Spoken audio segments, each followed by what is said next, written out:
Hoy les contaba al inicio que hablamos de la reforma policial. ¿Qué tantos avances realmente se tiene sobre este magnífico plan que se anunció desde hace varios años, que se ha puesto en marcha, pero todavía la gente sigue recibiendo muestras de dolor por el comportamiento de algunos policías que no se comportan, digamos que adecuadamente?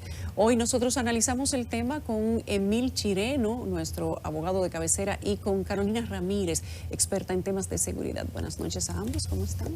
Buenas noches. Buenas noches. Contenta de acompañarte. Gracias. Gracias, Emil. Un placer para mí estar aquí. A mí hay que quererme para venir aquí a la 10 y pico de la noche. Bueno, realmente, dilo duro. realmente, pero ellos vienen. Ay, cariño. Además, un día de San Valentín. Bueno, el cariño Es mucho. Bueno, no todo el mundo lo celebra. Bueno, esta es una manifestación de cariño. De amor. Este es mi Eso regalo claro, del ¿verdad? Día del Amor y la Gracias. Amistad para ti. Gracias, ¿Viste? amiguita. Yo seré franco y diré que para mí es un día más. O sea, que el sacrificio no es tan grande. Sí. A Emil, su esposa, hombre, me lo hombre, presta hombre. de vez en cuando Sí. para que me La verdad. acompañe. Ellos son así. Es la Hay que realidad. quererlos. Con quien yo tengo la autorización es con Virginia, realmente. Hoy nosotros vamos a analizar cuáles son las ventajas que realmente podríamos evaluar de la reforma que tiene la Policía Nacional. Carolina Ramírez tiene una posición muy interesante sobre el caso hecho en Santiago. Te vi, dices que no se volaron ningún paso en el protocolo. Emil nos va a contar cuáles fueron los puntos de derechos de ese niño, de esa familia que se vulneraron de parte de la Policía Nacional.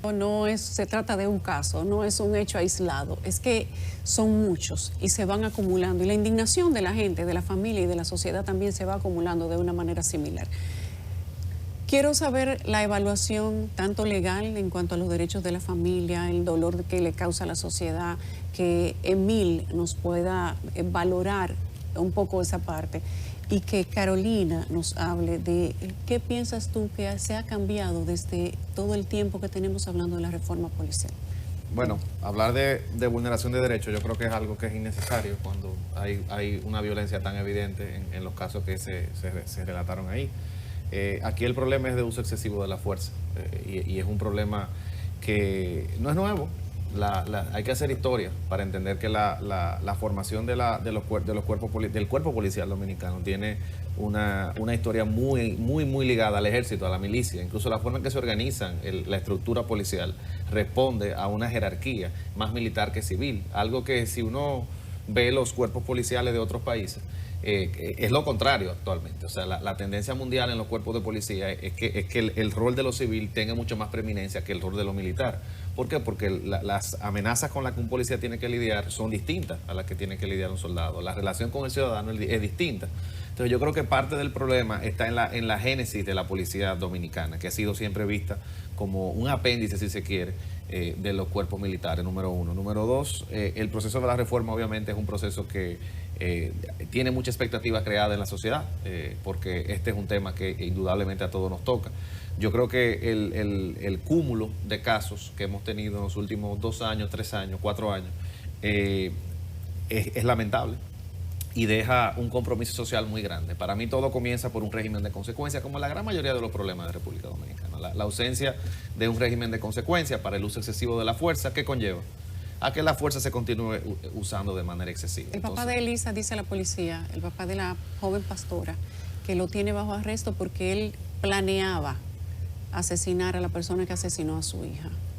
¿Esto no es revictimizar otra vez esa familia, el papá, Claro. volver a lo mismo? Claro que sí, y sumado a eso que planteas y que bien dice Emil de vulneración de derechos, ahí está otra pata del sistema en el punto de la justicia. ¿Por qué? Porque justicia retardada es justicia denegada. La policía, ¿verdad?, sometió a la acción de la justicia a los culpables, pero el Poder Judicial ya va 2 años en el proceso. Y ese padre, él dice que tiene que ver cómo en el tribunal se burlan de la familia y revictimizan cada vez a esa familia que está herida, que está lastimada y ve cómo no se hace justicia. Y mira cómo él decide hacer justicia por sus manos y entonces termina violando la ley y ahora está en un problema mayor. Judicial, claro. Ahora tiene la pérdida de su hija y él está privado de su libertad, Emil. Sí, hay un tema ahí obviamente humano, pero también hay uno legal, o sea, lo que él hizo es ilegal y él merece ser procesado. Que haya sido, que sea retardada, que eso lo revictimice, estamos de acuerdo. Pero tampoco podemos permitir que porque se haya dado un hecho como ese, se normalice el hecho de que alguien tome la justicia en sus manos. Claro. Hay que estar claro en eso. ¿A qué se enfrenta el papá de la joven pastora Elisa, que fue acribillada en la Villa Altagracia, cuando venían de practicar un culto religioso, de predicar la palabra, y fueron asaltados por la policía y allí fueron acribillados? ¿De cuánto tiempo estamos hablando? Porque el Ministerio Público dice que tuvo información de que él planeaba en el tribunal, en la próxima audiencia, dispararle a las personas que mataron a su hija. Bueno, habrá que ver de qué específicamente lo acusan, porque Claro, en ese caso yo no lo sé, realmente. podrían someterlo por varios delitos, porque el porte ilegal de armas de fuego tiene En caso de que sea ilegal. claro. Está también el intento de asesinato. Ya el intento de asesinato en el Código Penal de la República Dominicana se condena como el asesinato mismo. Más el mismo hecho de querer asesinar a una autoridad pública y la alteración del orden público, porque iba a ser en el mismo tribunal. Entonces también podrían, y si además de eso le agregan terrorismo, porque él iba a crear terror.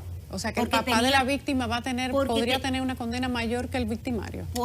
Si le incluyen terrorismo, sí. Si le incluyen terrorismo, sí, porque es Una la pena cosa máxima. macabra. La pena máxima en República Dominicana, por el momento que tenemos, que tenemos es terrorismo. Y por lo que pude ver en la prensa, tenía pertrechos incluso con características militares. Por lo tanto, podría, dependiendo qué tanto se ensañen contra él, podría incluso conseguir una pena mayor que la que tuviera. Mayor que la que el que mató a su hija. Entonces, mira cómo el Hay que ver la sistema acusación para- en la denegación de justicia termina revictimando a la propia víctima. ¿Qué opinan ustedes? Quiero que pasemos un poco de balance al punto en el que estamos hoy con la reforma policial. Bueno, desde el principio, yo me cansé de decir hasta la saciedad que se estaban generando unas expectativas, y lo dijimos aquí varias veces, que posiblemente en el tiempo en el que se esperaban no podrían ser satisfechas con los recursos que teníamos y que se le generaban unos anhelos a la población que era imposible satisfacer en este poco tiempo. Esa es una. Y otra, dijimos que resolviendo el problema de la policía, y recuerdo haber dicho, que aunque tuviésemos policías de Suiza con los niveles de violencia que tenemos en la sociedad dominicana y con la mala costumbre y la cultura del dominicano de no querer cumplir la ley, no íbamos a resolver los problemas de la seguridad ciudadana y de la violencia. Recordemos que el problema de la seguridad ciudadana de la República Dominicana es un tema de convivencia ciudadana, más incluso que de delincuencia común.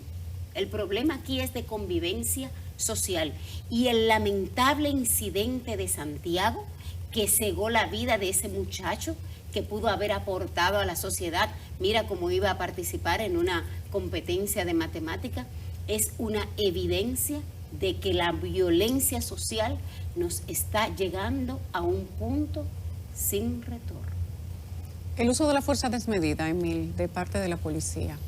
Bueno, lo dije al principio de mi comentario, ese es el problema central. Y yo creo que la razón por la que continúa perpetuándose es múltiple.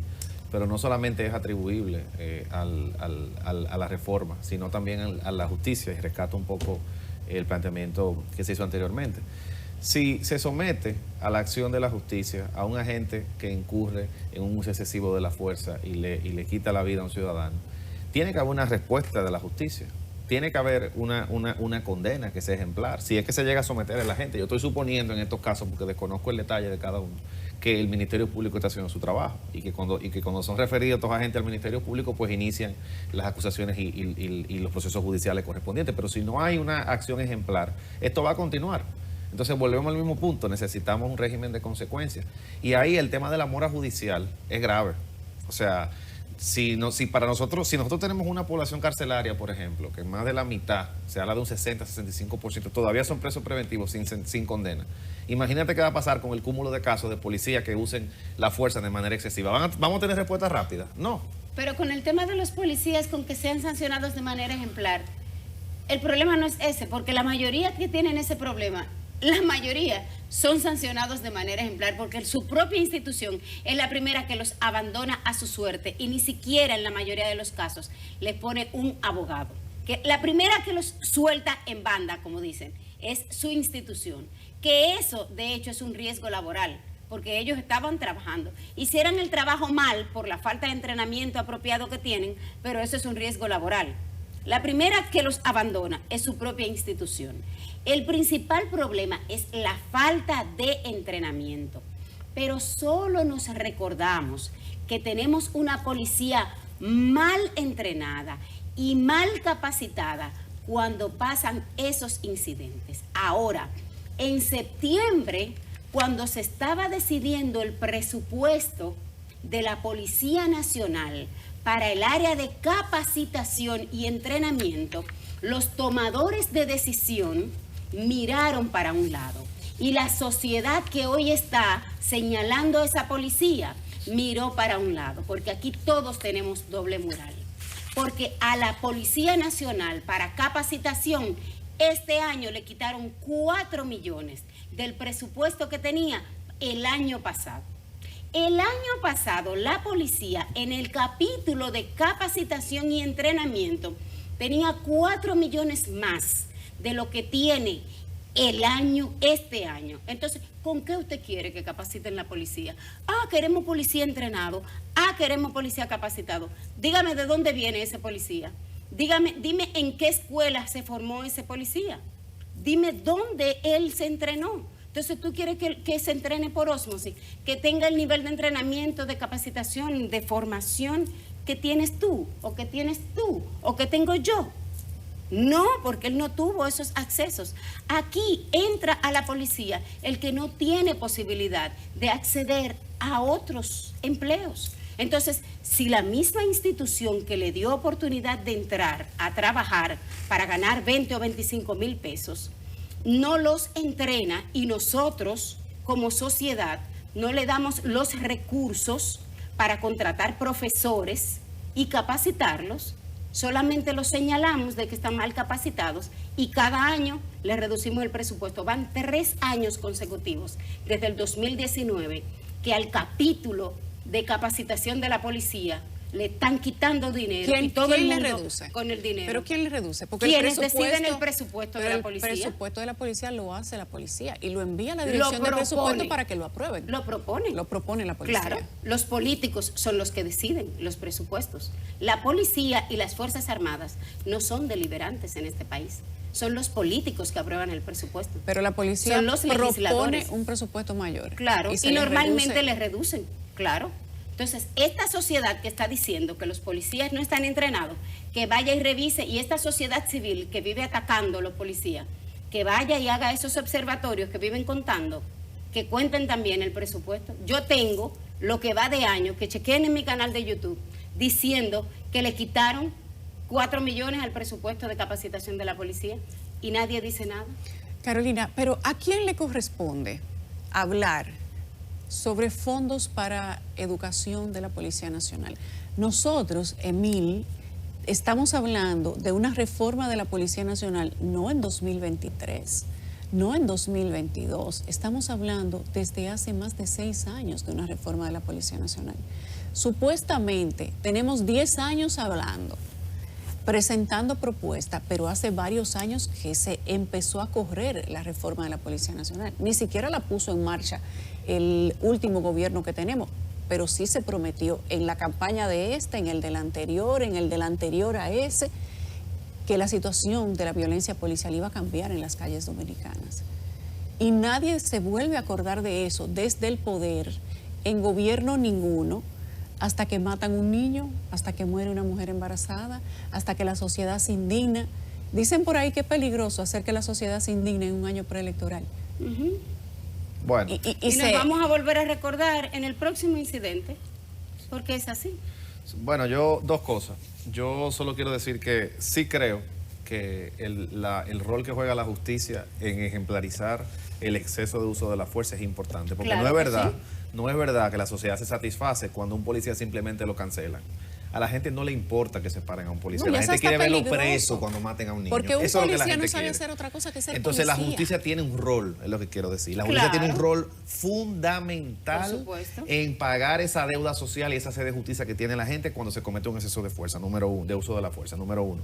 Número dos, totalmente de acuerdo en el tema presupuestario. Evidentemente, los presupuestos son los que marcan las prioridades nacionales. Y si usted quiere que algo mejore, pues evidentemente usted tiene también que mejorar el presupuesto. Yo ahí no tengo absolutamente ningún comentario. Número tres, creo, poniendo un poco del lado también del que esté en la calle patrullando de noche, rescatando un poco el concepto de Carolina de la violencia de la sociedad dominicana, que tampoco es fácil ser policía. Porque no vamos a también a ponernos en el zapato del que está montado en la patrulla, del que está probablemente lidiando con delincuencia que quizás esté mejor armado que el de la patrulla. Sí. O sea, aquí hay una cantidad de armas ilegales, hay una cantidad de lugares donde es muy peligroso ejercer la labor de seguridad que se ejerce.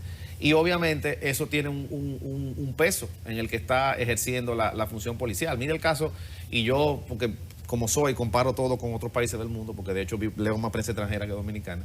Señores, el tema de la violencia policial, en el ejemplo, el referente más cercano que tenemos, Estados Unidos, claro, es una cosa impresionante. Y muchos estudios se han hecho de que en los lugares más peligrosos, los policías tienden a ser más violentos porque actúan de manera instintiva, no racional.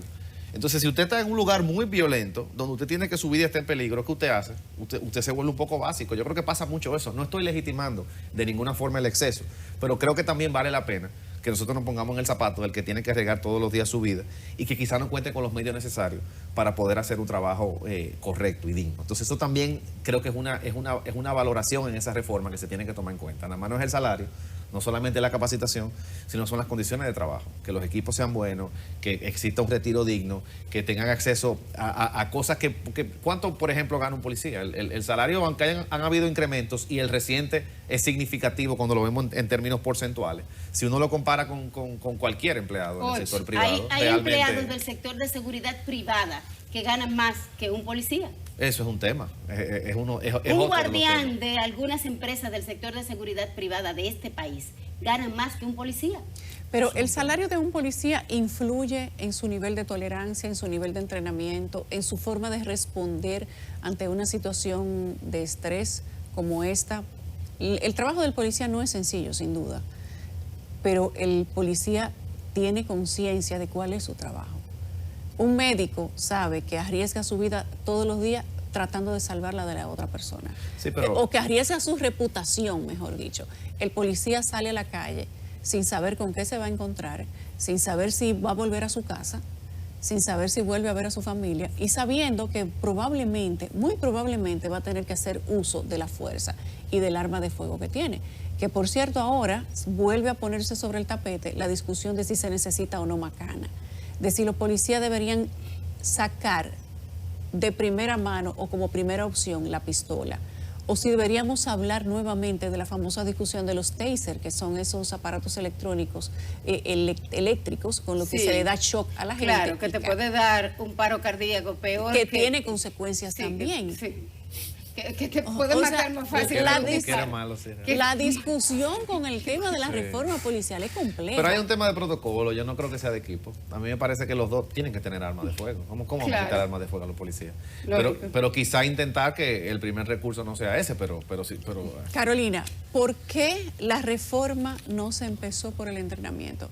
Según pudimos indagar hoy, sí se está dando entrenamiento. Siempre se ha dado entrenamiento, por supuesto. Pero desde que se creó la policía se ha dado entrenamiento. Pero el entrenamiento que están recibiendo los policías en este momento es el entrenamiento que se requiere para hacer el cambio que la sociedad demanda en la Policía Nacional en la cantidad adecuada, a la velocidad adecuada. Claro que no, el entrenamiento que se está dando es el que se puede con los pocos recursos que se tienen. Porque si tú le estás dando el menos que el dinero que tenía el año pasado, se va a dar lo que se pueda.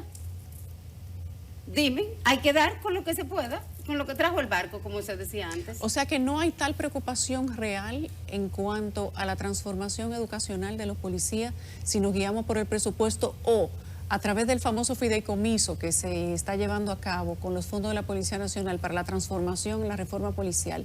Se están manejando estas cosas por otro lado que tal vez no se ve en el presupuesto de la policía. Bueno, estas hermosas orejas que están aquí no han vuelto a oír del fideicomiso. Si tú has escuchado del fideicomiso, está bien, pero por lo menos yo que estoy aquí, esta muchacha cristiana del Señor que está aquí, no ha vuelto a escuchar del fideicomiso. Yo no sé. Yo. ¿Tú has escuchado más del fideicomiso? Porque yo no he visto el contrato. ¿Tú lo has visto? No. Yo tampoco. Quedaron de avisar. No tengo opinión sobre eso. Y tampoco sé No, detalle del presupuesto. quedaron de avisarnos. Y no lo hemos visto el contrato del fideicomiso todavía. Estamos esperando, por lo tanto yo no puedo. Pero tú eres miembro de la comisión. Yo fui asesora. Peor del todavía, mejor. Yo fui asesora del grupo de expertos que presentó la propuesta, el grupo de expertos en el que estaba Servio Tulio. Ese grupo terminó su trabajo cuando le presentó el informe al señor presidente. Eso fue antes de que designaran a Pepe Vila. Nosotros terminamos hace rato. Hace rato. O sea que todo esto está en las manos de Pepe Vila. Ese es el comisionado, claro. Vámonos a la pausa.